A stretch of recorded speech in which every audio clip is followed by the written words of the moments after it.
হে বন্ধু, তুমি শুনতে কি পাও? চিন্তা ভাবনা না করে তাড়াতাড়ি প্রয়াগরাজ চলে আসো কুম্ভ মেলায় স্নান করতে।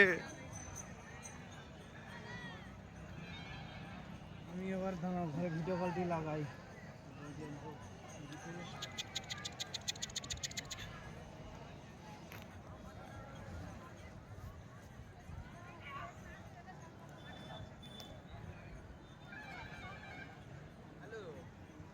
হাত বাবা ও বাবা সব কোথায়? ও সব সেইখানে। ভাই কুম্ভ মেলায় তো আমি ঘুরছি কিন্তু একটাও সাধুকে আমি দেখতে পাচ্ছি না।